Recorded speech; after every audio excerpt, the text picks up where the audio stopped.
안녕하세요. 되게 오랜만인 것 같아요.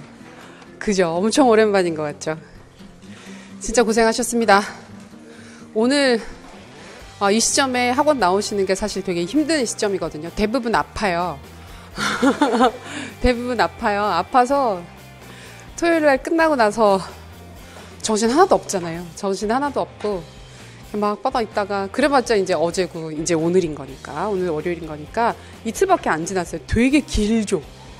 그 이틀이 정신없이 엄청 그렇게 지나갔을 겁니다. 고생 많이 하셨고요. 고생 많이 하셨고, 특히 이번 시험 같은 경우에는 전공이 방향이 여기저기 다 많이 바뀌었다고. 애초에 출제 그 형식도 조금 바뀌는 시험이었긴 했는데 여러 전공들에서 난이도가 들쭉날쭉했다라는, 막 되게 쉽게 나온 전공도 있고, 그 다음에 말도 안 되게 어렵게 나온 전공들도 있고, 그래서 좀 그랬고, 교육학 같은 경우에도 실제 난이도보다 쌤들이 체감하신 난이도가 조금 높았던 시험이에요. 그러니까 실제 난이도, 의도했던 난이도랑 상관없이 쌤들이 느끼기에는 이게 뭐야 라는 느낌을 받으시는 시험이었다라는 거 먼저 말씀드리고 시작하겠습니다. 오늘 받으신 자료 보면서 일단 얘기를 할 텐데, 오늘 풀이는 내용에 대한 뭐 자세한 설명이나 이런 거 안 듣고 싶잖아요. 사실은. 그쵸. 20점, 그걸 알아봤자 그걸 지금 내가 아는 게 무슨 의미가 있느냐. 그 시간을 돌려서 그때 알았으면 좋았을 텐데, 이런 생각이 드는 거기 때문에 채점 포인트 위주로 확인을 할 거예요. 출제 포인트와 채점 포인트 중심으로 확인을 할 거고, 좀 더 자세한 풀이나 이런 부분들은 이제 본 강의 들어가서 이제 새롭게 공부를 시작하시는 분들한테 의미가 있는 거기 때문에, 요거는 그 시험의 방향, 이런 부분들 위주로. 제일 궁금한 건 내가 쓴 답이 괜찮을까, 괜찮지 않을까, 이게 제일 궁금한 상황이라서 그런 부분들을 확인하겠습니다. 그리고 후반에 있는, 뒤에 있는 자료는 금방 바로 붙어 있긴 한데, 제가 되게 이런 거 부끄러워서 하기 싫어하는데, 다들 해야 된다고 해가지고, 그런 거 있잖아요. 출제 적중 자료 이런 거 있잖아요. 그래서 근데 교육학 시험에 출제 적중이라고 하는 게 되게 웃긴 게, 다 하잖아요. 다들 다 하고 그 안에서 나오니까 다 적중이죠, 사실은. 근데 그런 것들을 또 하지 않으면 안 된다고 해서, 부끄럽지만 막 동그라미 칠도 하고 해서 만들어 봤습니다. 그래서 그거는 뭐 좀 이따가 조금 얘기할 부분이 있을 겁니다. 자, 문제 보기 싫죠? 근데 문제는 사실은 이번 문제 그 출제 경향 자체는 행정이 소위 말하는 약간 빌런 이었고, 나머지 부분은 그건 아닌데 느끼기에 이거 뭐지? 내가 분명히 했던 것 같은데, 근데 그걸 약간 노린 문제는 맞아요. 그런 부분들 노린 건 맞아요. 그리고 출제자의 의도 자체는 첫 번째, 두 번째, 세 번째 항목 자체를 어렵게 냈다고 생각을 안 하고 낸 거예요. 이거는 어렵게 냈다고 생각을 한 게 아니라, 이 정도면 다 쓸 수 있지 않을까? 그리고 작년 시험에서 우리가 좀 이렇게 변화 방향으로 봤었던 게 뭐냐면, 정확하게 인출하는 게 중요하다. 근데 그것과 연관지어서 뭐 특징이라든지 활용 방안이라든지 이런 부분들이 좀 이어지는 문제들이 있었잖아요. 근데 그걸 사실은 채점하기가 조금 힘든 부분들이긴 한데, 작년 시험부터 그런 부분들이 꼭 항목들마다 한두 개씩 보이기 시작했었거든요. 그래서 이번 시험에도 그런 부분들이 좀 있지 않겠나 했는데, 그 비중이 는 거예요. 그 비중 자체가 늘어서, 대신에 아무거나 써도 되는 건 아니고 관련되는 이론들의 개념에 근거를 해서, 그러니까 아마 그 사례로 느끼시는 게, 정착교수의 원리 써라라고 하는 부분 보시면서 내가 이런 걸 했나? 정착교수 엄청 많이 봤는데 정착교수의 원리라는 걸 내가 따로 알고 있느냐? 그게 따로 알고 있는 게 아니라, 정착교수가 어떻게 진행되는 구성주의 교수 방법인지를 알고 있으면 그 방법의 특성에 근거를 해서, 자, 그럼 설계를 할 때 구체적이고 실제적인 맥락, 그 주제를 정착시킬 만한 그 맥락이 있어야 되기 때문에, 그런 맥락이나 상황성을 제시를 해야 된다라는 얘기를 하고, 또 중요한 키워드가 뭡니까? 매체, 다양한 자료를 활용하는 거였었잖아요. 매체 자료 활용하는 거 있었잖아요. 그럼 그런 매체를 활용을 해서 학생들이 보다 실제적으로 문제에 참여를 할 수 있도록 한다. 이런 부분들을 우리가 알고 있는 개념에 근거를 해서 찾아서 써주시면 되는 사항들이었어요. 그러니까 문제가 전체적으로 그런 부분들이었어요. 내가 알고 있는 이론적인 사항들에 근거를 해서 조금 다른 방향으로 서술을 하는 것들. 그래서 문제 보시면, 오늘날과 같은 초연결 사회에서, 그렇죠, 익숙하죠. 우리 4차 산업혁명 할 때 뭐 이런 거 봤었죠. 다수의 사람이 소통하면서 협력하는 것이 주요하다. 근데 대신에 이번 문제는 문제도 그렇고 제시문 내용도 그렇고 되게 찾기 쉽게 만들어져 있었어요. 비교적 찾기 쉽게 만들어져 있었고, 좀 덜 헷갈리게 만들어져 있었고, 서론 쓸 때 문장 따오거나 그다음에 매달락, 주제논의, 도입문장 쓰기 되게 편하게 그런 부분들을 다 심어줬어요. 그래서 그걸 활용해서 그냥 서술을 하시면 좀 편안하게 쓸 수 있는 부분이었습니다. 자, 그래서 소통과 협력을 중요하게 생각하는 그 상황에서 토의식 수업 활성화를 위해서 교사 협의회 개최했다. 그래서 지식관, 교육 내용, 수업 설계, 학교 문화의 변화 방향에 관한 것이다. 지식관 보시고 잠깐 당황하셨겠지만, 근데 이번 문제가 또 재밌는 게 뭐냐면, 쌤들이 느끼셨겠지만 그렇게 열심히 봤는데 평가가 나오지 않았다. 그리고 근데 약간 좋기도 했죠. 그죠? 안 나와서 약간 다행이긴 한데, 그렇게 봤는데 이게 뭐야? 생각을 하실 수도 있는데, 평가가 안 나오고 대신에 그 평가 역할을 행정이 했어요.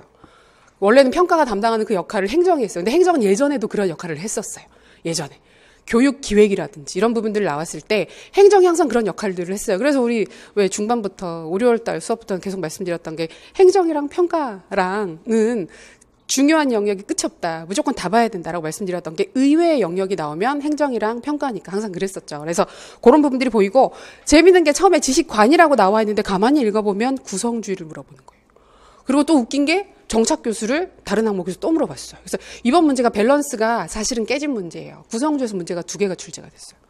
그러니까 교수 이론 영역에서 문제가 2개가 출제가 된 거고 얼핏 보면 첫 번째 항목이 심리 같죠. 근데 문제에서 우리가 요 부분이 심리라기보다는 사실은 구성주의 영역에 해당하게 되는 사회문화적 구성주의 세부적인 사항들을 접근했던 거기 때문에 구성주의 문제 2개였어요.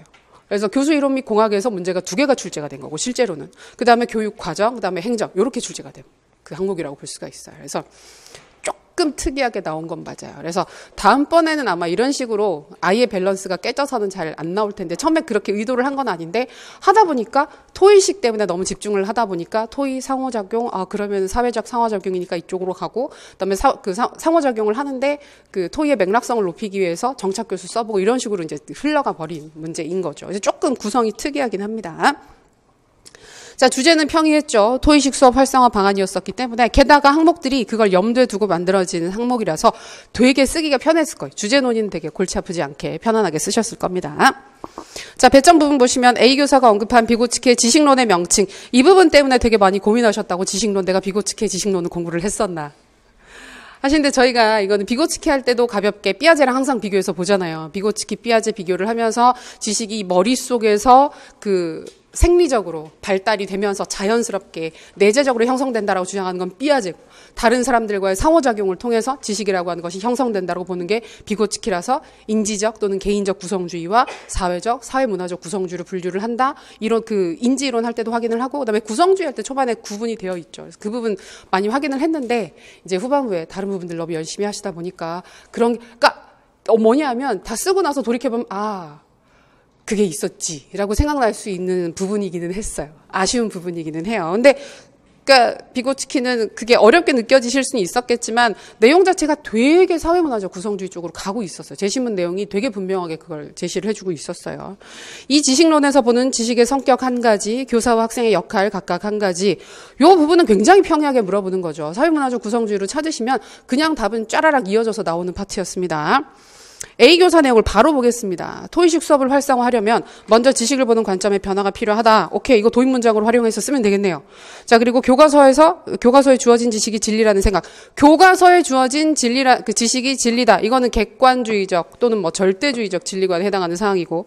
그럼 일단 구성주의 쪽으로 가야 되겠네라는 생각이 머릿속에 떠오르십니다. 근데 구성주의 쓰신 분들도 있어요. 구성주의. 근데 구성주의는 안 돼요. 왜냐하면 요 얘기만 있으면 구성주의가 답이 될 수 있습니다. 근데 그 다음에 있는 내용을 보시게 되면 지식은 개인이 혼자 만드는 것이라는 생각에서 벗어나는 것이 중요하다. 혼자 만드는 것이다. 누구?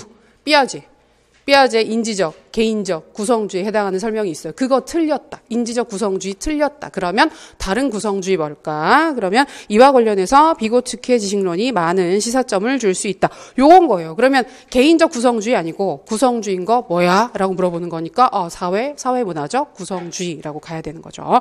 우리 구성주의 할 때 그 얘기 계속 했잖아요. 구성주의는 뭐냐? 이건 인식론이다. 지식에 대한 관점이고 그다음에 그거 학습을 접근하는 방식이다. 같이 얘기했었잖아요. 그러니까 구성주의는 보통 학습 이론 으로 잘 설명을 하지 않는 이유가 그런 지식의 관점으로 많이 접근을 한다 얘기했었는데 이제 그때는 분명히 다 알고 있었는데 아무래도 시험 보러 가시고 첫 문제고 지식론이라는 말이 나오면 순간 훅 하고 뭐지 내가 모르는 것 같은데 근데 아는 거라고 했던 학자면 아는 거예요. 아는 건데 내가 알고 있는 개념인데 그걸 조금씩 다르게 지금 물어보고 있는 거예요. 자, 그리고 교사와 학생의 역할도 기존 강의식 수업에서 역할과는 달라질 필요가 있다.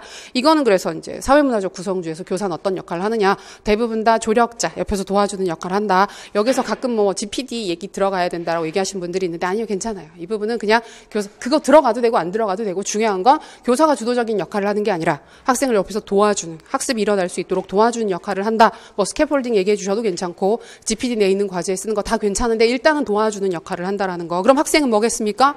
주도적인 역할을 한다는 거. 주도적으로 지식을 구성한다라는 거. 그게 포인트가 되면 됩니다. 그러니까 이 부분은 그 방향이면 돼요. 그 안에 들어가는 말이 표현이 이런 게 있어요. 저런 게 있어요. 그건 별로 문제가 안 되고 교사는 도와준다. 학생이 주도적이다. 그 부분으로 서술을 하시면 무리가 없는 사항이었습니다. 두 번째 달라. 그리고 첫 번째 항목에서 제일 궁금한 게 그걸 거예요. 부분 점수가 있을까요? 전체 감점일까요? 우리가 기댈 수 있는 굉장히 되게 큰 항목인데 이거를 부분 점수를 안 주면 점수가 굉장히 극단적으로 떨어질 겁니다. 이 시험 자체가. 그러니까 그건 있어요. 극단적으로 떨어져 4점짜리잖아요. 4점짜리고. 근데 그건 부분 점수 그래서 앞에다가 만약에 쌤들이 많이 쓰신 게 뭐 GPD를 쓰신다든지 구성주의를 쓰신다든지 사회문화적 발달 이론. 제일 안타까운 게 그거예요.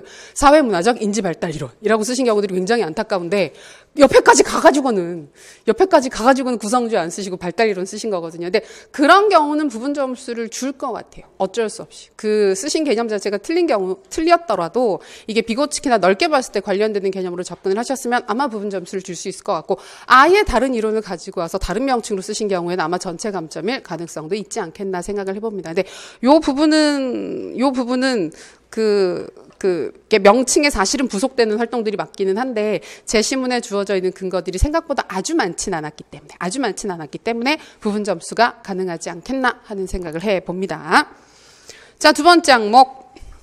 생각보다 첫 번째 비고치기 못 찾으신 분들 얘기들이 좀 있어가지고 여기저기서 얘기를 들어보면 좀 있어가지고 약간 의외의 문제죠. 출제하시는 분은 이걸 절대 어렵다고 생각하고 낸 문제는 절대 아닌 것 같은데 근데 모르겠어요. 근데 전체적으로 전공도 그렇고 올해 약간 그쵸. 그 의도를 가지고 낸 문제들이 보이기는 합니다. 우리 문제에서도 좀 그렇고. 자, B교사 배점 먼저 보시면 B교사가 말한 영교육과정이 교육 내용 선정해주는 시사점 하나. 이거 뭐예요? 안 봐도 알겠네. 영교육과정 결국은 기존 교육과정에서 가르치지 않았던 교육과정 내용이기 때문에 이전에 가르치지 않았던 내용들 중에서도 중요한 내용이 있을 수 있기 때문에 그런 부분들에 대한 관심을 가져야 된다. 또는 그런 내용들을 교과 내용으로 선정할 필요가 있다. 이런 식으로 접근해 주시면 되는 거죠. 우리 이거 영교육과정 뭐 의의라든지 필요성이라든지 그런 부분들 계속 많이 봤었죠.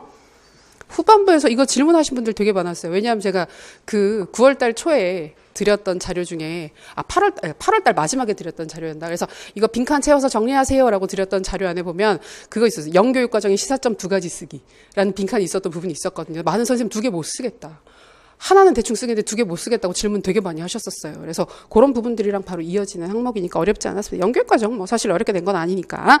두 번째, 그리고 B교사가 말한 교육 내용 조직 방식의 명칭과 이 조직 방식이 토의식 수업에 가지는 장점과 단점 각각 한 가지. 요게 문제가 잘 보면 재밌는 게 이제 여기에서 사실은 이번 문제에서 그 변별처가 어딜까?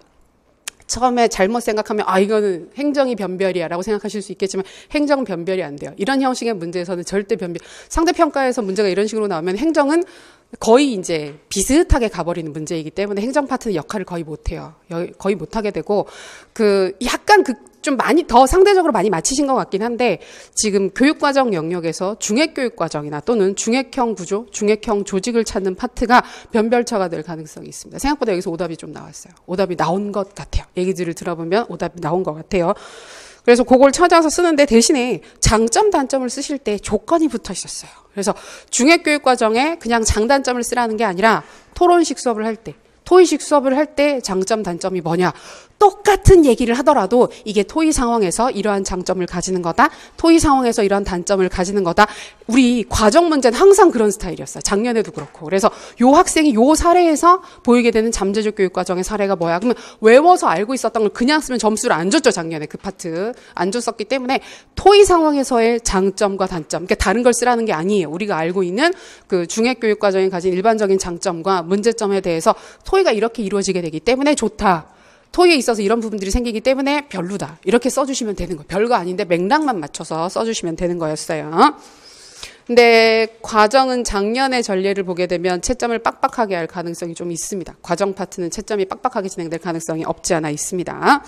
그래서 제시문을 다시 한번 보시면 자, 그럼 교육 내용 선정, 조직 방식에 대한 교사 전문성이 강화될 필요가 있다. 도입 문장이자 주제 논의로 쓰시면 좋은 문장이 있네요. 영교육 과정에 관심을 가지는 것이 도움이 된다. 좋다는 얘기네요. 그러니까 영교육 과정을 쓰면 좋다는 거예요. 어떤 점에서 좋을까? 이것저것 다양한 내용들, 이전에 가르치지 않았던 내용들을 가르칠 수 있기 때문에 도움이 된다. 오케이. 자, 그다음에 교육과정 조직과 관련해서는 생활에 필요한 문제를 토의의 중심부에 놓고 여러 교과를 주변부에 결합하는 방식을 활용할 필요가 있다.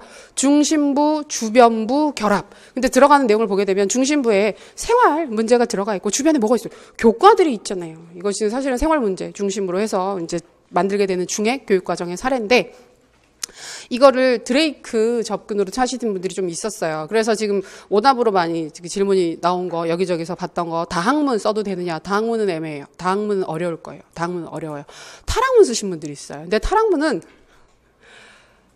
진짜 걸려있는 답이긴 한데 그러니까 얘는 엄격하게 원래 개념대로 채점을 하면 중액만 돼요.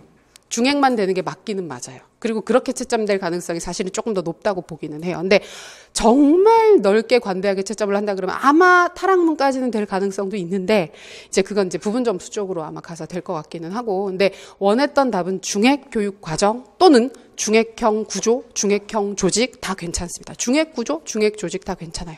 저희가 후반부 문제 중에 그 모의고사 문제 보셨을 때 타일러 가지고 중층 구조 찾는 부분에서 중액 구조 찾는 부분이 있었죠. 보시면서 이거 중액 교육 과정이랑 똑같은데 뭐가 달라요 하셨잖아요. 근데 그때 우리 왜 중액은 교육 과정으로도 쓰지만 교육 과정 구성 방식으로도 쓰기 때문에 중액형 조직 이런 거 쓴다. 그리고 객관식 시험에서 보기에 있었어요. 우리 5, 6월 달에 봤던 자료에도 있었지만 보기 중에 중액형 조직이라고 하는 그 사례가 있었어요. 그래서 이게 중액 교육, 그러니까 어떤 분들은 이게 중액 교육 과정인데 조직 방식이 아니지 않느냐. 그래서 난 중액 교육 과정이 생각났지만 그걸 쓰지 않고 다른 걸 썼다라고 하시는 분들이 있는데 우리가 중액 교육 과정은 그 영역은 하면서 여러 번 얘기를 했었어요. 그 중액 부분이 뿐만이 아니라 교과 중심에서도 왜 우리가 그 상관 융합 얘기를 할 때 얘는 뒤에 교육과정이란 상관교육과정이라고 부를 수도 있지만 상관형 조직이라고도 한다. 다 가능하다 말씀드렸었죠. 그래서 그런 부분들 때문에 여기는 원래 의도는 중액형 구조인데 중액형 교육과정까지 가능한 걸로. 그리고 장단점 부분은 우리가 익히 알고 있듯이 여러 교과들을 통합해서 수업을 하는 거기 때문에 그게 이제 그 토론 상황이 어떻게 좋은지 나쁜지에 대해서 좀 이따가 좀 더 한번 그 풀이 자료 보면서 보겠습니다.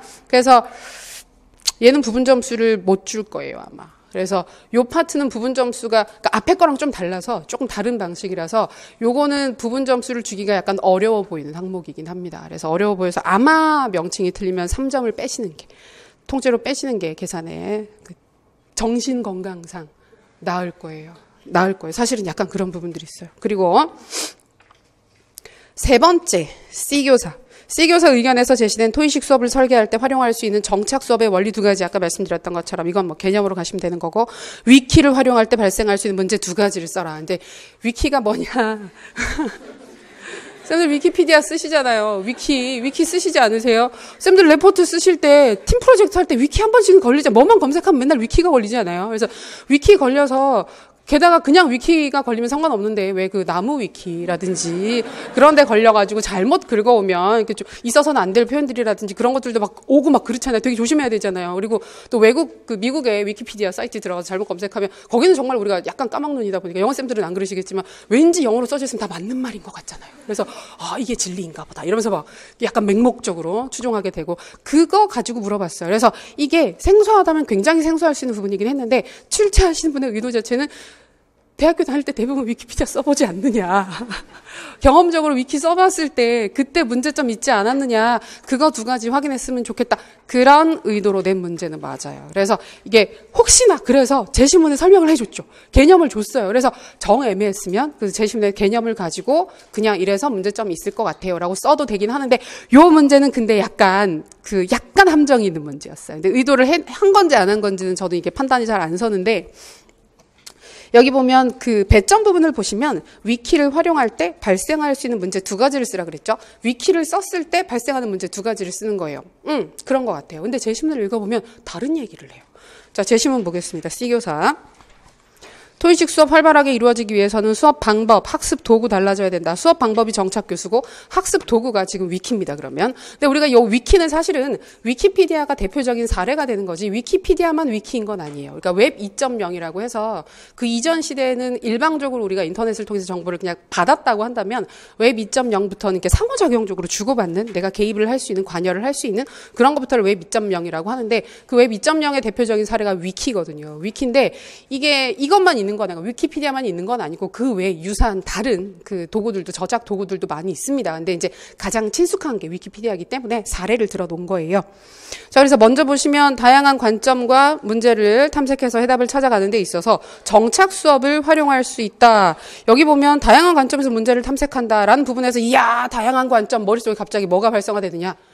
인지적 유연성. 그죠? 이것 때문에 인지적 유연성 이론 원리 두 가지 쓰셨다는 분들이 좀 보여요. 그래서 뭐 다양한 소규모의 사례, 십자형 접근. 그거는 안 돼요. 정착 교수 쓰셨을 때 너무 다른 이론의 키워드로 보이죠? 막 한 번에 소화할 수 있을 것 같은 작은 사이즈의 크기, 정보 크기. 이런 식으로 아예 인지적 유연성 이론에서 우리가 강조했었던 수업 원리, 교수 원리 이런 것들이 들어오면 그건 어려워요. 그건 어렵고 기본적으로 아까 말씀드렸던 것처럼 정착 교수는 핵심이 정착할 만한 과제가 있는 거예요. 문제가 정착할 만한 과제가 있는 거기 때문에 그게 맥락일 수도 있고 구체적인 이야기, 뭐 모험담 이런 게 될 수도 있습니다. 그래서 그런 얘기를 쓰는 게 한 파트, 나머지 한 파트는 그걸 증폭시키기 위해서 다양한 매체를 활용하는 거, 적극적으로 활용하는 거, 그게 기본인 건데 이제 그거 외에 다른 것도 많이 쓰셨을 거예요. 그러니까 저도 지금 복귀 해가지고 이제 이렇게 물어보시는 분들 좀 있는데 그 중에서 보면 많이 쓰시는 게 학습자 중심. 매 설계를 해야 된다라고 쓰시는 거 굉장히 애매하죠. 이거 굉장히 애매하죠. 이거는 학습자 중심이 틀린 얘기는 아니에요. 우리가 그 정착 교수를 할 때 학습자 중심이 틀린 건 아닌데 정착 교수에만 있는 아주 독특한 개념은 아니죠. 그래서 채점이 얼마나 관대하냐에 따라서 달라질 수 있습니다. 비구조화된 문제를 쓰는 건 어떨까요? 역시 마찬가지예요. 그러니까 구성주의는 전부 다 비구조화된 문제를 얘기를 할 수 있어요. 그래서 넓게 되면 가능한 거고, 이건 정착 교수 빡빡하게 들어가야 돼 라고 하게 되면 이제 안 되는 거죠. 근데 그 위키피디아가 밑에 살아있기 때문에 지금 문제가 살아있는 거기 때문에 얘는 관대하게 할 것 같아요. 어쩔 수 없어요. 이 부분은 관대하게 할 것 같아요. 의도 자체가 그런 문제였었기 때문에. 그래서 마저 읽어보면 학습 도구 측면에서 학생이 상호 협력해서 지식을 생성하기 위해서 여기까지는 괜찮습니다. 근데 인터넷에서 수집한 정보를 공유하고 공동으로 수정, 추가, 편집하는데 위키를 이용할 수 있다. 이게 되게 생각을 해야 돼요. 이게 두 가지로 읽힐 수 있어요. 두 가지로 읽힐 수 있게 지금 문제가 만들어진 거예요. 하나가 뭐냐면, 자, 우리가 토론 수업을 합니다. 토론 수업을 하다 보니까 자료들을 막 수집을 해오는 거예요. 4명이 토론을 한다, 5명이 토론을 한다 그러면 토론 자료들을 막 수집해 오잖아요. 근데 수집해 왔는데 보통은 이제 출력물들로 이렇게 수집을 해가지고 난 이런 거 있어, 난 이런 거 있어. 돌려 읽기가 힘들죠. 우리가 팀 프로젝트 할 때 그래서 어떻게 합니까? 5명이면 우리가 스터디 할 때도 그렇지만 출력물을 5개를 만들어 오죠. 5개를 만들어 와서 쭉 돌려서 회람시킨단 말이에요. 회람시켜 가지고 보다 보면 내가 했던 거 얘도 똑같이 네이버 첫 화면에 뜨는 거 딱 긁어와가지고 똑같은 자료 만들어서 똑같은 거 하셨네요. 그렇죠? 이러면서 내가 읽었던 얘가 읽을 거 없고 그런 상황 돼버리는 경우들이 있잖아요. 그래서 지금 그 얘기를 하는 거예요. 그걸 막기 위해서 그러면 우리가 이 자료를 만들 때 각자 이렇게 만들지 말고 위키라고 하는 저작 도구를 활용해서 이 저작 도구에다가 토론 구성원들이 자료를 같이 만드는 상황이라는 문제가 하나 생길 수 있어요. 뭔지 알겠죠, 차이가. 그래서 그 같이 만드는 상황에서 무슨 문제가 두 개 발생할 수 있을까를 물어본 거라고도 생각할 수 있고 또 다른 하나는 그게 아니라 토론 수업을 할 때 우리가 위키를 쓸 수 있죠. 근데 또 위키를 쓴다라고 하는 게 방금처럼 같이 공동의 자료를 만드는데 위키를 쓸 수도 있지만 그게 아니라 내가 자료를 찾아보는데 좀 폭넓은 자료들을 확인하기 위해서 위키피디아에 있는 자료들을 활용해서 쓸 수도 있다는 얘기예요. 가지고 오기도 하고 내가 거기에서 뭔가 그 생각을 얻은 게 있으면 거기에다가 입력을 해서 수정을 할 수도 있는 거고. 근데 이게 좀 더 넓은 개념이죠. 이건 굉장히 넓은 개념이죠. 그래서 우리가 상식적으로 알고 있는 위키피디아의 개념으로 접근을 하는 건데 어느 쪽이 원래 의도였을 것 같아요? 전자였을까요? 후자였을까요? 근데 전자로 간 답이 많이 없을 거예요. 그게 문제인 거예요. 그러니까 왜냐하면 그거 어디서 볼 수 있느냐면 C교사가 처음에 했던 부분들 보면 학습 도구가 달라져야 된다고 얘기를 했어요. 근데 이게 저작 도구였으면 완전히 그쪽으로 가야 돼요. 저작 도구면 완전히 그쪽으로 가야 되는데 학습 도구라고 했기 때문에 그게 애매하게 남는 거예요. 학습을 하는데 위키피디아를 쓸 수 있으니까. 근데 위키피디아라는 개념을 위키를 설명하기 위해서 같이 모여서 공동으로 수정하고 추가하고 편집할 수 있는 활동이야 라고 얘기를 해준 거기 때문에 단지 그 개념을 설명해 주기 위해서 이 개념을 쓴 거면 후자 쪽인 거고, 아니면 학생들이 그런 활동을 하기 때문에 그런 활동에 있어서 나타나게 되는 어려움. 그러니까 그렇게 되면 뭐냐면 우리가 그 공동으로 자료를 만들 때 쭉 뽑아오지 말고 미리 우리 사이트에 위키피디아 하나 페이지 같은 거 만들어 놓고 거기에다 우리가 공동으로 수정을 합시다. 이거 많이 해보셨죠? 대학교 때 그런 거 많이 쓰잖아요. 무슨 노트 같은 것도 있어가지고 같이 공유해서 쓸 수 있는 노트도 있고, 그다음에 구글 닥스 같은 경우에도 같이 공유해서 편집할 수 있잖아요. 그거 진짜 잘 안 되죠? 잘 되는 경우들도 있지만 정말 잘 써야 잘 돼요. 중간에 한두 사람이라도 무지한 자가, 그 프로그램에 대해서 무지한 자가 들어가 있으면 다 지우고. 실제로 있어요. 그런 경우들. 분명 내가 미친 듯이 게다가 백업도 안 해놨는데 내 자료에다가 다 지워버린다든지 그런 일도 있고, 내가 되게 심혈을 기울여서 쓴 문장에다 딱 지워놓고 거기다가 다른 걸 바꿔놓고 그지 같은 걸로 바꿔놓고 그런 경우들이 있잖아요. 그건 굉장히 갈등적인 상황들이 발생할 수 있어요. 그런 사항들에 대해서 두 가지 문제를 쓰라고 했을 가능성도 있고, 우리가 보통 위키를 쓸 때 일반적으로 알고 있는 문제점들은 뭡니까? 신뢰성. 그죠? 신뢰성이 떨어지는 거. 그 다음에 이제 정보가 너무 많기 때문에 그 중에서 나한테 맞는 것들을 취사 선별하는 게 어려운 거. 요런 일반적인 사항들을 물어봤을 수도 있는 거죠. 대부분이 근데 후자로 대답을 했을 거예요. 후자로 대답을 했을 거예요. 근데 이게 전자도 그렇지만 후자도 그렇지만 둘 다 마찬가지지만 뭘 공부해야 쓰는 개념은 아니에요. 그냥 상식적으로 이게 같이 뭘 만들다 보면 이런 어려움이 있겠구나. 얼굴을 안 보고 하게 되는 거기 때문에 싸울 수도 있겠구나. 다음날 만났는데 멱살부터 잡을 수도 있어요. 야, 너 네가 지웠니? 근데 되게 로그가 다 남으니까 누가 지웠는지 전화할 수도 있는 거고. 그래서 그런 부분들을 얘기를 할 수도 있고 아닌 부분들을 언급할 수도 있었을 것 같아요. 근데 여기는 그래서 채점을 지켜봐야 하긴 하는데 아마 답을 보면 어쩔 수 없네요. 라는 느낌을 받지 않았을까. 그래서 이 부분은 어느 쪽이건 방향이 맞으면 점수를 줄 수밖에 없지 않을까 하는 생각이 드는 부분이긴 합니다. 그런 의도가 전혀 없었을 수도 있어요. 제가 과하게 읽었을 수도 있는데 그 부분들이. 근데 좀 그런 부분들이 있죠. 두 가지로 다 읽힐 수 있어요. 근데 그렇게 고민이 되는 찰나에 문제를 다시 읽어보게 되면 위키를 활용할 때 발생하는 문제 두 개. 이렇게만 돼 있어요, 또. 그래서 이 부분을 보게 되면 그냥 쓸 때인가? 그러니까 이게 약간 애매해요. 그러니까 부정확하게 물어본 문제는 맞아요. 이 부분 자체가. 그래서 위키 부분은 위키 개념에 근거를 해서 이쪽이건 저쪽이건 두 가지를 겹치지 않게만 쓰셨으면, 근데 문제는 겹치게 많이 쓰시죠. 겹치지 않게만 쓰셨으면, 그러니까 같은 걸 두 번 쓰시는 경우들이 있어요. 그래서 뭐 많은 정보들 사이에서 내가 필요한 정보를 찾기 힘들다. 정보의 홍수 속에 빠져서 허우적거린다. 이렇게 쓰면 똑같은 얘기를 두 번 하는 거거든요, 사실은. 그래서 뭐 믿을 수 없다. 그다음에 신뢰성이 떨어진다. 이렇게 쓰게 되면 같은 얘기를 두 번 하는 거거든요. 그것만 아니면 논리 타당하게 들어가면 점수를 받을 수 있지 않겠나 싶은 부분입니다. 자, 그리고 마지막 문제, 많은 쌤들이 당황하셨었던 스타인호프와 오웬스. 이름 보고 다 뭐야, 이름부터가. 그런데 불리한 학교 문화 유형에 따른 D교사가 우려하는 학교 문화 유형의 명칭과 학교 차원에서 그러한 학교 문화를 개선하는 방안을 두 가지 쓰세요. 이게 저희가 교재에 있어요. 교재에 이론 교재와 그다음에 서브노트 양쪽에 다 있습니다. 양쪽에 다 있는 자료인데 쌤들 아마 이런 게 있었나? 근데 책을 찾아보니까 있고 막. 그래서 있었네. 근데 조직 문화 쪽에 있어요. 조직 문화 쪽에 있어서 저희가 그 아지리스, 그 맥그리거, XY 이론 할 때 그 밑에 보면 스타인호프와 오웬스의 그 학교 문화 해서 비유, 메타포를 활용하게 되는 비유로서의 학교 문화가 있어요. 그래서 보면 가족 문화, 그 다음에 여기 나오게 되는 기계 문화, 그 다음에 공연 문화, 마지막으로 공포 문화라고 하는 네 가지가 있어요. 그래서 그 네 가지가 학교 분위기가 있다라고 하는 건데 이게 어떤 영역이냐면 작년 네, 이제 저희가 리커트 척도 문제 나왔을 때 좀 마이너한 부분에서 출제가 됐다 얘기를 했었잖아요. 그거보다 좀 더 마이너해요. 이게 조금 더 마이너한 영역이에요. 그러니까 뭘 보면 확인할 수 있느냐 하면 보통 대학에서 쓰는 교육행정 책 있죠. 교육행정 수업할 때 쓰는 그 개론서나 원론서, 그 강론서들이 있어요. 저도 이제 행정책들 많이 가지고 있는데 한 7, 8, 9권쯤 되거든요. 행정책들이 한 권에 있어요. 그러니까 대부분의 책들에 없는 내용이에요. 이 책 자체가. 그래서 이 내용 자체가. 그래서 저희 교재에 있었던 게 사실 좀 이상한, 어떻게 보면.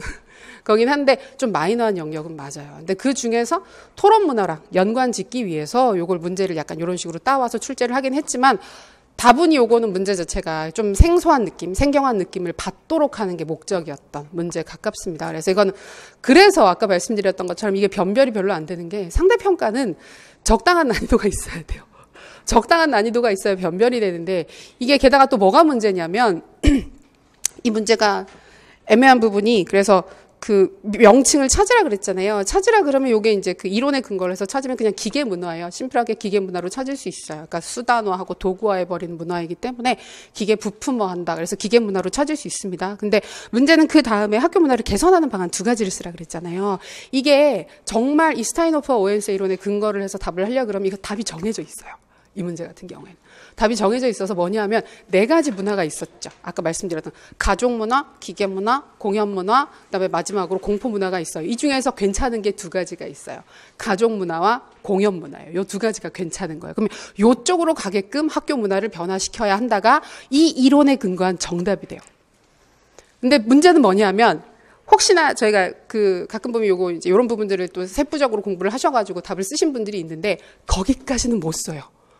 문제가 그건 거예요. 이 문제가 뭐가 문제냐면 지금 상황이 그래서 만약에 되게 엄격하게 채점을 해서 원래 의도대로 그 이론에 근거한 답만 맞다라고 하게 되면 대부분 다 3점이 빠지거나 대부분 다 3점이 빠지거나 일부가 1점을 받는 거예요. 3점을 받는 경우가 아니라. 그러니까 쌤들이 이게 상대평가니까 잘 생각하셔야 돼요. 1점 차이예요. 이러면 이 문제 자체가 3점짜리인데 실제로 변별은 1점밖에 못하는 문제가 되는 거예요. 그리고 만약에 넓게 채점을 한다. 넓게 채점을 해서 이론에 근거한 방안이 아니라 우리가 보통 그 행정에서 작년처럼 좀 상식적인 수준에서 그럼 교사들의 참여를 늘려요. 민주적인 학교 풍토를 만들어요. 목표를 같이 만들어요. MBO에 따라서 경영을 해요. 이런 것들을 답으로 맞다고 허용을 해버리게 되면 뭐가 또 생겨요? 점수 차이가 1점밖에 안 나요. 앞에 명칭이랑 상관없이 그냥 넓게 채점을 하려고 그러면 명칭이랑 상관없이 다른 방안들이 마저도 같이 가져야 되거든요. 그렇게 돼버리게 되면. 그러면 역시 편차가 1점밖에 안 나는 문제가 되는 거예요. 그래서 변별 자체가 이게 아예 전체적으로 다 틀렸다고 채점이 되거나 아니면 그 일부만 정말 조금밖에 점수를 못 받는 문제가 되기 때문에 별로 의미를 가지지 않는 문제입니다. 그래서 아까 말씀드렸던 것처럼 마지막 항목이 느껴지기에는 굉장히 훅 하고 오는 문제인데 별로 영향을 미치지 않는. 그러니까 늘 그래왔어요. 우리가 딱 티가 나게 문제가 혼자 이게 뭐지 싶은 부분들이 출제가 되면 걔는 변별을 못해요. 그쪽 파트가 변별을 하는 게 아니라 알쏭달쏭한 애매한 영역이 주로 변별을 하게 되는데 이번 문제는 그 변별의 역할을 크게 하게 되는 게 중액이에요.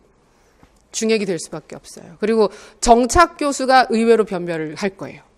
지금 보면 정착 교수 쪽에서 그냥 아주 일반적인 구성주의 접근을 쓰시거나 아니면 다른 이론의 방법을 쓰신 경우들이 제법 있는 것 같아요. 지금 보게 되면. 근데 그런 부분들 때문에 이게 네 번째 항목 같은 경우에 쌤들 많이 당황하셨을 텐데 별 의미가 없습니다. 그래서 이거는 뭐 맞히시면 혹시 명칭이라도 맞췄으면 괜찮으신 거고 근데 그게 그렇게까지 크게 점수를 확 끌어올리는 문제가 안 돼버리는 거예요. 그렇진 않고 틀리시더라도 별로 영향을 미치지 않는 거기 때문에 앞에 세 문제에서 얼마나 방향에 잘 맞게 서술을 하셨는가 그게 좀 더 포인트가 되는 문제가 됐어요. 그러니까 느끼셨던 것보다 제가 이게 별로 난이도가 높은 문제가 아니다라고 말씀을 드리는 게 결국은 1, 2, 3번 영역에서 이제 그게 끝나야 되는데 이게 작년 시험이랑 또 조금 다른 게 문제가 그걸 너무 많이 물어봤어요. 그러니까 정답으로 딱 떨어지지 않는 항목들이 생각보다 너무 많아요. 저희가 후반부 모의고사 연습할 때도 이런 문제 나올 때마다 쌤들 굉장히 짜증냈잖아요. 그래서 역할 쓰세요? 방안은 뭐가 있을까요? 장단점 쓰세요? 하면 이게 제일 싫다고. 근데 그걸 되게 많이 줬거든요. 근데 그거는 제가 채점을 해봐서 아는데 정말 채점 기준이 난해합니다.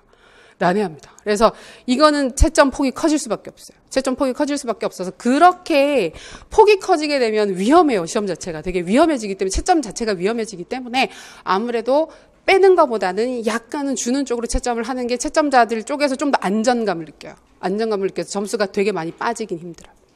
그런 상황이라서 생각보다 그러니까 결국은 나와봐야 알기는 하는데 채점 방향을 어떻게 잡느냐는 결과가 나와봐야 아는 거긴 한데 마지막 항목 기준을 어떻게 잡느냐에 따라서 실제 점수는 다르겠지만 받는 점수는 다르겠지만 이게 그 작년도 시험이랑 재작년도 시험이 점수 차가 제법 낮잖아요. 그 평균 자체가 제법 낮는데 상대평가에서는 그게 아무 의미가 없어요. 아무 의미가 없고 결국은 상대적 위치만 중요한 거라서 내가 그 집단 내에서 어느 정도 성취를 했느냐 그것만 의미가 있는 시험이 됐기 때문에 뭐 크게 난해했던 시험은 아니다. 그래서 앞에 세 가지 잘 쓰셨으면 정말 괜찮은 부분이었습니다. 마음이 좀 편해지시나요? 그렇지 않네요, 지금. 앞에 세 개 잘 못 쓰셨어요. 앞에 세 개 우리 맨날 사실 진짜 약간 그쵸 주제 영역 자체는 후반부 되게 많이 봤던 것들이잖아요, 그죠? 그래서 저에게 그건 좀 더 얘기할게요. 예시개요 부분 보시면 첫 번째 단락 아까 봤었죠? 기본적으로 사회적 구성주의, 사회문화적 구성주의입니다. 그리고 지식의 성격은 포인트는 상호작용. 나와 학생과 환경의 상호작용 포인트 될 수 있고요. 아니면 상황 맥락 얘기해 주셔도 괜찮아요. 상대주의적 지식관이라고 쓰시는 경우도 좀 있었을 것 같긴 한데 그거는 넓게 채점하면 가능할 겁니다. 그리고 이제 생각보다 교사 학생 역할 얘기를 할 때 학생 역할에서 포인트가 그 학생이 주도적으로, 주체적으로, 자기주도적으로, 능동적으로 이런 표현들이 좀 들어가면 좋겠는데 그래서 지식을 스스로 구성한다, 형성한다 이런 말들이 들어가야 되는데 그러지 않고 조금 쓰신 경우들이 생각보다 있는 것 같아요. 그러면 일단 점수 빼고 생각하시는 것도 괜찮습니다. 자, 영교육과정 부분 우리 아까 얘기했었고 중액적 조직, 중액구조, 중액교육과정 다 괜찮습니다. 장점 부분 보시면 실제적인 문제 중심으로 다양한 교과를 통합적으로 다루는 토의를 진행할 수 있어서 실제적 문제 해결력 증진시킬 수 있다. 쌤들 여기서 뭐 많이 쓰셨을까요? 고등 정신 능력 많이 쓰셨겠죠. 문제 해결력이나 고등 정신 능력 많이 쓰셨을 텐데 같은 맥락으로 괜찮습니다. 그런 부분들의 키워드 괜찮습니다. 통합적 지식의 구성이 가능하다. 통합 교과의 성격을 가지고 있으니까. 그다음에 수업에 대한 흥미 증진, 학생의 적극적 참여, 자기주도적 학습, 자발적 참여 다 괜찮아요. 이런 부분들. 이것 말고도 중액뿐만이 아니라 경험 중심 교육 과정에서 우리가 강조를 했었던 장점들 넓게 걸리는 것들 쓰셨으면 괜찮을 거예요. 이쪽 파트는. 자, 그리고 단점 많이 얘기를 하는 게 여러 교과들이 섞여 있다 보니까 각각 개별 교과들의 기본 구조나 체계적인 전달 이런 부분들의 어려움이 있을 수 있다. 근데 그런 부분들을 중심으로 토의가 진행되기 때문에 그런 핵심적인 지식 전달이 어려워질 수 있다라는 얘기를 하셔도 괜찮고 아니면 토의가 너무 복잡하게 산만하게 뭐 교사가 통제라는 말은 썩 좋진 않은데 관리하기가 힘든 방향으로 흘러갈 수 있다. 그런 얘기 쓰셔도 괜찮습니다. 그런 부분들은. 그다음에 세 번째, 정착 수업의 원리, 실제 상황과 유사한 맥락적이고 상황적인 토론 주제를 제시해서 학생의 참여를 유도할 수 있다. 그래서 요 얘기도 토론 얘기가 엮여서 토의 이야기가 엮여서 들어가면 좋습니다. 그리고 이 토의의 주제를 보다 생동감 있게 전달할 수 있도록 다양한 시청각적 매체 또는 매체의 활용이 필요하다. 다양한 자료의 활용은 어떨까요? 매체가 아니라 다양한 자료의 활용, 자료의 제공. 살짝 애매한데 가능할 것 같긴 합니다. 근데 이제 그런 경우는 이제 부연 설명이 약간 필요하겠네요. 그냥 자료를 많이 줘야 된다는 얘기냐 이렇게 볼 수도 있기 때문에 아까 말씀드렸던 것처럼 위키 문제점 두 가지는 저작 도구로 활용하는 경우와 그다음에 토의 전반에 활용하는 경우 이 두 가지로 나누어서 문제점을 제시를 했는데 이 언저리에 걸려 있는 것들을 쓰셨으면 어느 쪽이건 크게 무리가 없을 것 같다. 그죠. 수정 삭제에 대한 갈등이 발생할 수 있다. 그다음에 지식 차이로 인해서 자료 제작에 어려움이 발생할 수 있다. 그 활용 지식에 대한 수준. 그다음에 정보의 정확성, 신뢰성, 정보 선별 이런 부분들 같이 얘기해 주실 수 있습니다. 그리고 이제 기계문화 아까 얘기했었던 부분들 요건 뭐 설명 보시면 되겠고 개선 방안 두 가지 보시게 되면 요게 이제 아까 말씀드렸던 것처럼 빡빡하게 하느냐 아니냐에 따라서 달라지는 거긴 한데 빡빡하게 해도 편차는 1점이고요. 빡빡하지 않게 해도 편차는 1점인 파트가 돼버렸습니다. 그것 때문에. 그렇기 때문에 여기 보면 지금 볼드 처리된 부분이 이론에 근거해서 접근하는 거예요. 그래서 하나는 가족 문화로 접근을 하는 거. 가족 문화로 학교를 바꿀 필요가 있다. 하나는 공연 문화로 바꿀 필요가 있다. 얘기를 해주는 거고 그게 아니라 많이 쓰신 분들은 많이 쓰셨던 건 목표 수립 과정에 참여를 시킨다. 그다음에 학교 경영에 대한 교사들의 적극적인 참여를 유도한다. 이런 부분은 괜찮은데 근데 의외로 답이 많이 나온 게 학생 입장에서 뭘 많이 쓰셨어요. 학교 경영 부분인데 학생 입장으로 접근을 하셔서 외재적 목적을 추구하잖아요. 대학 입시라고 하는 거. 그러니까 내재적 목적 추구해야 된다. 두 가지를 고르게 추구해야 된다. 이런 식으로 쓰신 경우들이 좀 있어요. 그건 빼세요.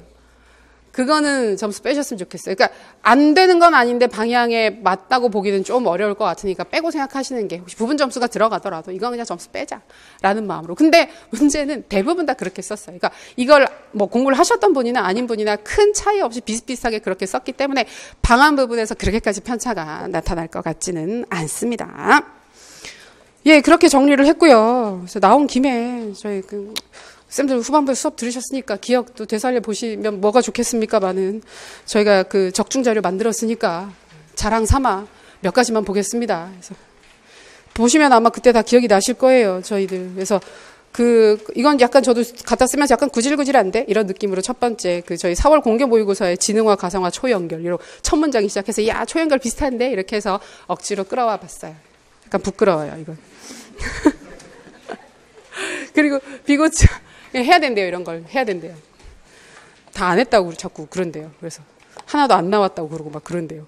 그래서 우리 많이 나오는데 후반에 했던 거 진짜. 그래서 비고츠키 사회적 구성주의는 저희 기본교재 서브노트에도 내용들 많이 포함되어 있었습니다. 그래서 서브노트는 여기 지금 첫 번째는 게 서브노트인데 개요에 보시면 바로 사회문화적 구성주의 체크되어 있죠. 비고츠키 볼 때부터. 그래서 이런 분들 많이 보셨을 거고 그 3번에 있는 게 저희 이론서에 있었던 지식 구성에 대한 삐아제와 비고츠키의 관점이에요. 이건 이제 인지 발달을 할 때 같이 봤던 부분이라서 이것도 우리 다 확인했었던 부분들이고 사회문화적 구성주의 계속 보이잖아요. 그리고 우리가 문제도 많이 봤어요. 7페이지 보시면 5, 6월달 기본 문제도 있었고 7, 8월 종합문제, 7, 8월 교재도 있었어요. 비고츠키 풀 때 사회문화적 구성주의 답으로 체크했었던 파트 있었거든요. 그래서 그런 거 보셔서 그리고 마지막에 저희가 마지막 시간에 총정리 했었잖아요. 같이 현장에서 같이 총정리 했었는데 그때 드렸던 자료에 보시면 비고츠키 삐아제 비교해서 인지적 구성주의, 사회적 구성주의에서 자료 있었습니다. 근데 어떤 분이 그 얘기를 하시더라고요. 그래서 수업을 들었던 기억이 잘 안 나는데 근데 이게 내가 아는지를 잘 모르겠는데 쓰고 있더라 답을. 내 무의식 안에서 뭔가 인출이 돼서 쓴 걸 보니까 아 수업에서 했었나 보다라는 느낌을 받는다. 저희가 이거를 되게 여러 번 했었어요. 사회문화적 구성주의를 우리 올해 또 역동적 평가 엄청 했잖아요. 그래서 역동적 평가하면서 같이 언급을 많이 했었어가지고 그게 이제 기억나셨던 분들 많이 쓰셨을 겁니다. 근데 이거 부분 점수 줄 거예요.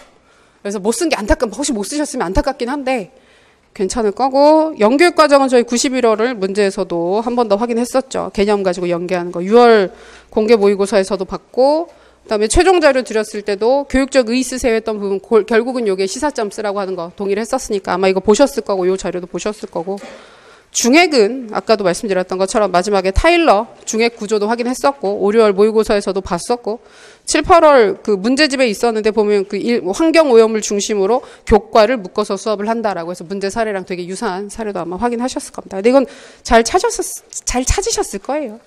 그리고 정착 교수는 반갑긴 했죠. 문제 보셨을 때, 야, 이거 끝까지 계속 봤었는데 나와서 반갑긴 한데 원리가 뭐야? 이러면서. 근데 별다른 걸 물어보는 게 아니에요. 늘 그랬어요. 우리 이전에 PBL 문제 출제됐었을 때도 학생의 역할은 뭐야? 학생은 뭐 하는 거야? 라고 했었을 때 다른 걸 요구하던 게 아니라 그 문제 해결력의 구성 요소는 학생들이 자기주도적으로 학습을 하는 거고, 그 다음에 논리적 사고. 논리적 추론 능력을 발휘하는 거다. 스스로 문제를 해결하는 거다. 그래서 두 가지 포함되어 있었던 것처럼 알고 있는 개념 가지고 서술하시면 돼요. 다 그런 얘기들이에요. 부끄럽네요. 상황 교수, 정착 교수는 뭐 마지막 자료도 있었고 추가 자료도 저희 한번 했었죠. 그때 하도 그 질문이 많아서 상황학습이랑 정착 교수랑 구분을 못하겠다라는 질문이 너무 많았었기 때문에 그것 때문에 저희가 그거 보면서 이것저것 같이 확인을 많이 했었습니다. 그리고 이제 마지막에 있는 건 저희 교재에 있었던 부분 이런 것들이 있었다고 정리를 해둔 거예요. 그래서 지금 이거는 그냥 한 거고요. 그냥 한 거고 근본적으로 이번 시험 자체가 그 시험장에서 쌤들이 느끼게 되는 그 약간 그 불안감, 당혹감 이런 부분들은 분명히 있었을 시험입니다. 있었을 시험이긴 한데 지금 다시 풀이를 보시게 되면 그렇게까지 못 쓰지는 않으셨죠. 돌이켜보니까 그렇지 않으세요? 그때 느꼈던 당혹감에 비해서는 그다음에 내가 이걸 알고 쓰는 것 같은 느낌이 아닌데 내가 이걸 정확하게 키워드를 외워서 쓴 느낌인 것 같지가 않은데 라고 느끼셨을 텐데 문제 자체가 그걸 요구했던 거예요. 그래서 그냥 외운 걸 그대로 인출하세요가 아니라 외웠죠? 외웠으니까 개념 알고 있죠? 그 개념 알고 있는 거 가지고 여기에서 방법 한번 써보세요. 원리는 어떤 거 있을까? 개념에 근거해서 한번 써보세요. 그런 거였던 거예요. 그러니까 다른 게 아닌데 우리 후반에 그런 연습 많이 했었잖아요. 그러니까 알고 있는 것들을 요구하는 방향에 맞춰서 요렇게 저렇게 써보는 것들이었었기 때문에 쌤들이 쓰시면서 되게 찝찝해요. 내가 쓰면서 뭔가를 지어서 쓴 느낌이니까 막 비비는 느낌이 드니까 되게 찝찝한데 그게 맞아. 그게 답이었던 거예요. 많이 비비셨죠. 그래서 위키부터 비비기 시작해가지고 그래서 비비셨을 텐데 그것 자체가 사실은 문제에서 약간 요구했던 부분들이에요. 그리고 모든 시험이 그렇지만 어느 정도 이제 시험이 좀 반복되다 보면 약간은 이렇게 사교육이라든지 이런 부분들에 대한 그 경계가 있어요. 경계가 있어서 너무 이제 딱딱 찍어가지고 뭘 해가지고 그대로 인출하는 부분들보다 그러니까 알고 있으면 좋아. 공부 열심히 했으면 그거 가지고 말이 되게 생각해서 써봐. 그래서 저희도 계속 이해가 중요해요. 그냥 키워드만 인출하면 방향이 안 맞아요. 자꾸 말씀을 드렸던 게 그게 이제 문제에서 요구하는 부분들은 네가 생각해서 답을 써야 돼 이런 부분들이 지금 보이고 있는 거거든요. 그러니까 그러니까 비벼서 쓴다는 것 자체가 그거 방향에 맞춰서 내가 알고 있는 걸 쓴다는 거기 때문에 잘하신 겁니다. 그래서 네 번째 항목 너무 신경 쓰지 마시고 앞에 세 가지로 거의 이제 변별이 될 거고 특히 교육 과정 쪽이 신경 써서 의미가 있을 것 같은 부분이기 때문에 그 정도로 판단하시면 되겠습니다. 그래서 생각보다 점수가 쌤들이 생각보다 그렇게 낮지는 않을 가능성이 높은 시험이기 때문에 늘 그렇듯이 2차 준비는 지금부터 열심히 하시면 되겠습니다. 정말 고생 많이 하셨고요. 정말 고생 많이 하셨고요. 교육학은 이렇게 정리하시고 그다음에 복귀하셨던 내용 가지고 확인하시면 크게 무리 없을 테니까 자신감 가지시고 좀 쉬셨다가 2차 준비 열심히 하시기 바랍니다. 정말 고생 많이 하셨습니다. 고생하셨어요. 고생하셨습니다.